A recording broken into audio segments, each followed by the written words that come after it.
देखिए, काशी मथुरा का मुद्दा नया नहीं है। मैंने माननीय अखिलेश यादव जी का स्टेटमेंट भी कल सुना था। उन्होंने कहा था ये हमारे कैबिनेट में ऑलरेडी प्रस्तावित था, तो नया नहीं है।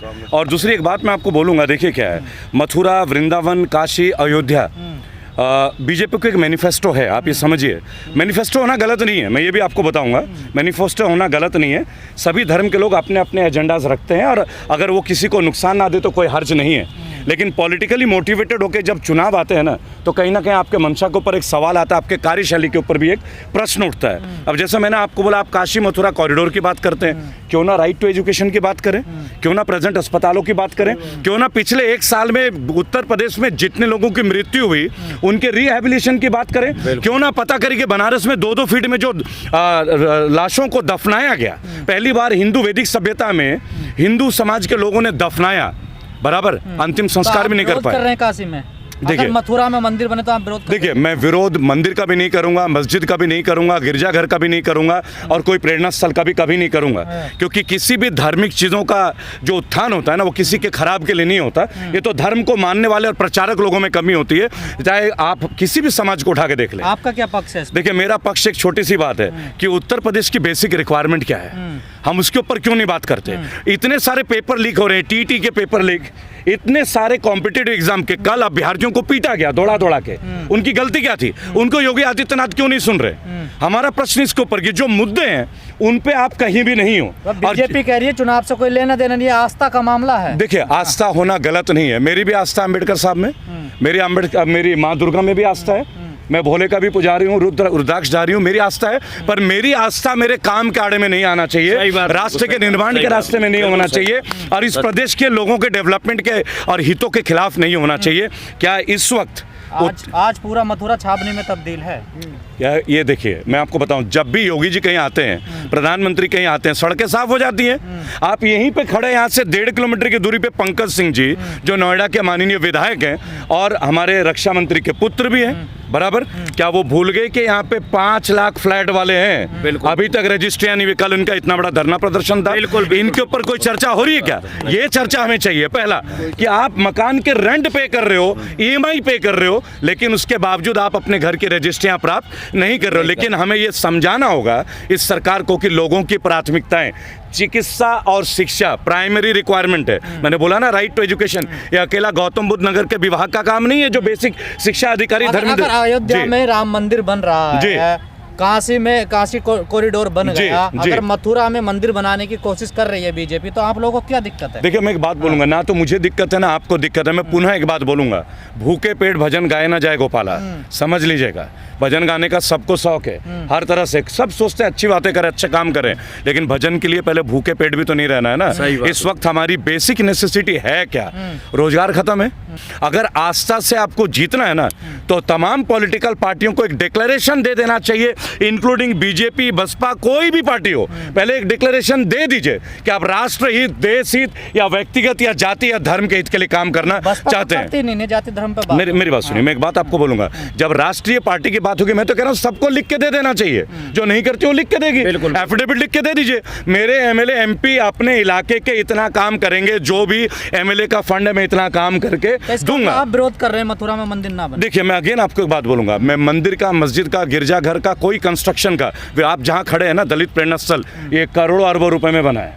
आज लोग आते हैं, यहाँ से प्रेरित होते हैं, फैमिली के साथ बैठते हैं, कई लोग पिकनिक भी मनाते हैं, हर तरह से, क्योंकि नोएडा में इतना बड़ा प्रांगण कहीं आपको मिलेगा ही नहीं, हेल्दी इन्वायरमेंट है, और हमारा मन भी सात्विक होता है, शुद्ध होता है, क्योंकि हम यहाँ एक व्यक्ति के जीवन भर के संघर्ष की कहानी को अपने जीवन में ला के शामिल कर सकते हैं। हम जानेंगे तभी तो शामिल करेंगे।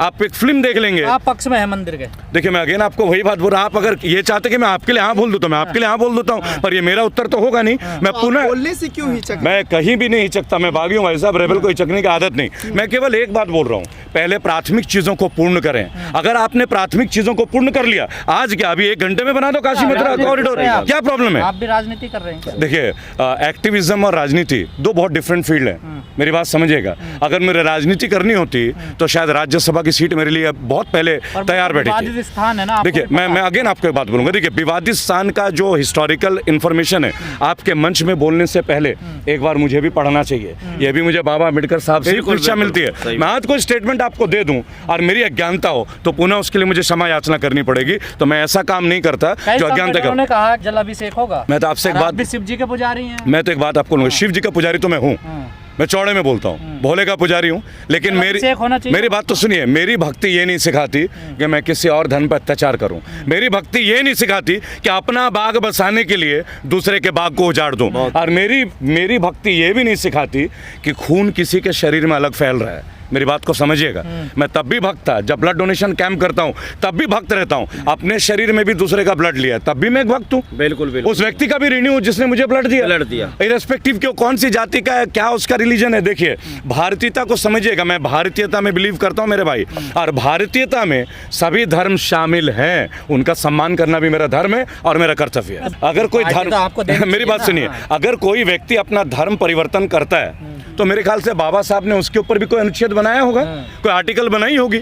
अगर वो संविधान के दायरे में रह के कुछ करते हैं कोई अर्ज नहीं है। ये तो संविधान को तय करना है, तो कानून को तय करना। मैं कोई कानून का अधिकारी तो हूँ नहीं, और ये किसी व्यक्ति का चुनाव है। अगर आप बुद्धिज्म को एक्वायर करते हैं आपका चुनाव है, अगर मैं किसी को करता हूँ मेरा चुनाव है। पर बस एक बात का ध्यान रखना चाहिए, मैं जो चुनाव करता हूँ मैं आपके बलि देके तो नहीं कर रहा हूँ ना। मुझे वो कामयाबी नहीं चाहिए जो आपके सिर पे पैर रख के चढ़ के मैं करूँ। मैं उस जीवन को नहीं जीना चाहता। मैं अपनी एक धारणा रखता हूँ कि मुझे अपना काम करते हुए चलना है, मेरे किसी काम से भारतीयता में कोई आँच ना उठे, बस जी। जो वसीम रिजवी हिंदू बन गए हैं, क्या आप लॉजिक मानते हैं इसकी? एक बात बताइए, मैं एक बात बोलूँगा, आप वसीम रिजवी की बात उठाते हैं, आप कभी आमिर खान का भी बात उठाइएगा पत्रकार महोदय, मुझे बड़ी खुशी होगी।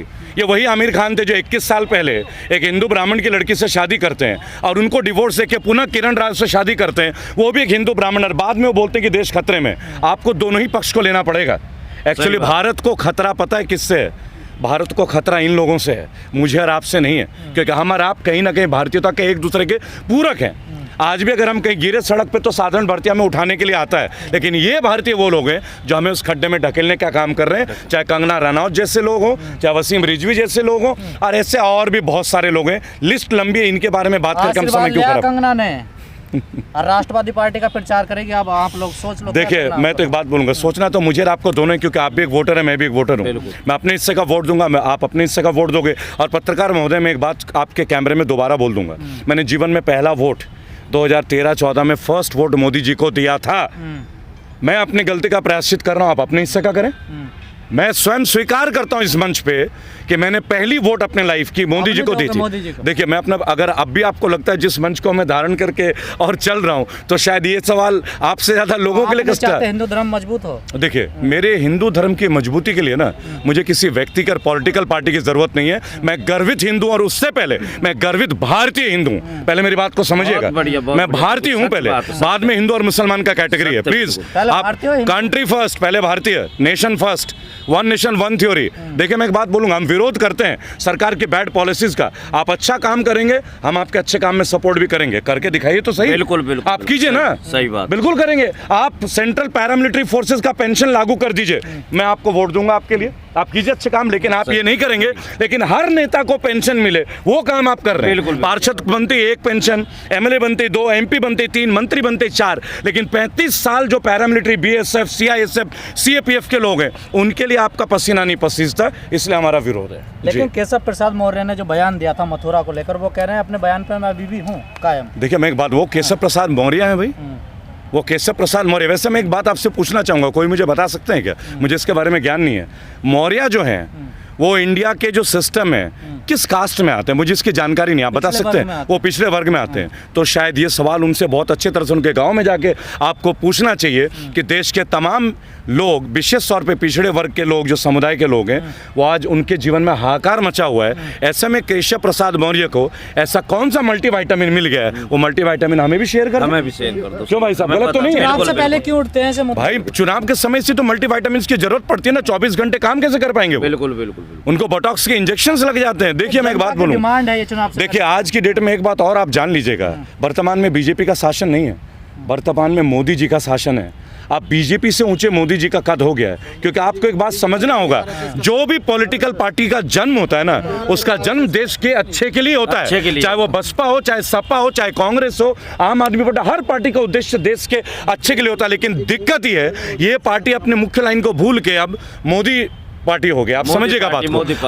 आज लेबर मिनिस्टर, पत्रकार महोदय, पिछले साल आपको याद होगा कि कानपुर के औरैया के पास 25 मजदूर डेथ कर गए थे, लेकिन हमारे लेबर मिनिस्टर संतोष गंगवार का एक स्टेटमेंट नहीं आया, क्योंकि मोदी जी जब बोलेंगे तभी वो बोलेंगे। 700 से ज्यादा किसान शहीद हो गए, लेकिन तोमर साहब को फुर्सत नहीं मिला। क्यों? क्योंकि जो मोदी जी कहेंगे वही होगा।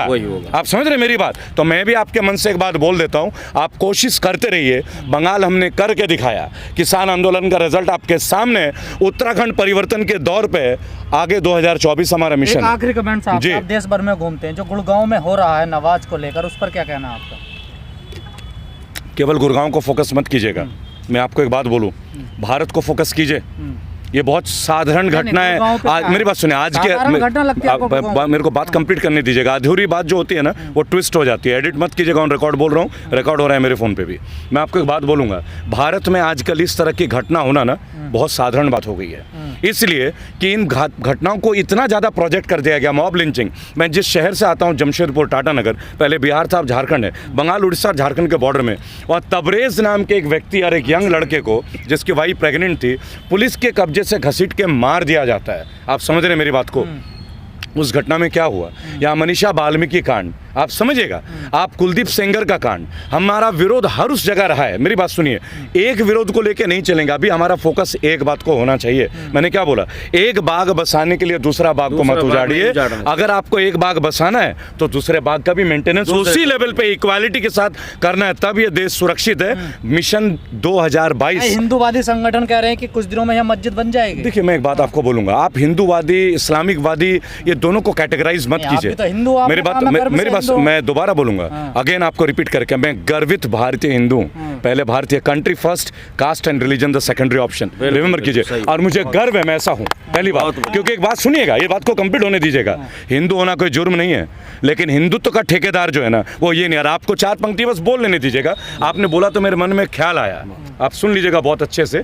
एक ही गलती मैं बार बार करता हूं, पत्रकार महोदय, एक ही गलती मैं बार बार करता हूं। एक हिंदू हूं, मुसलमान से प्यार करता हूं, एक हिंदू हूं, मुसलमान से प्यार करता हूं। और तुम जो बन गए हो धर्म के ठेकेदार, तुम जो बन गए हो धर्म के ठेकेदार, नफरत का कत्लेआम में सरेआम करता हूं, नफरत का कत्लेआम में सरेआम करता हूं। बहुत बढ़िया, बहुत बढ़िया। हिंदू बन गए हैं वसीम रिजवी साहब, उनको कौन सी जाति प्रोवाइड की जाएगी? देखिए, मैं तो एक बात बोलूंगा, मुझे तो आपके वाणी से ही पता चला कि वो हिंदू बन गए, तो ये मेरा विषय नहीं है। पहली बात, ये उनका चुनाव होगा। मेरी बात सुनिए ना, ये तो ब्राह्मण, मेरी बात तो सुन लीजिए, सुन तो लीजिए, ये तो उनका चुनाव होगा ना, वो किस में जाना चाहेंगे? ये मेरे औलाद हैं क्या? वो जब उसका सर्टिफिकेट लिख के दूंगा, बर्थ सर्टिफिकेट मैं बनाऊंगा क्या? उन्होंने जिसको मेरी बात सुनिए, उन्होंने जिसको अपना पिता माना होगा वही में जाएंगे।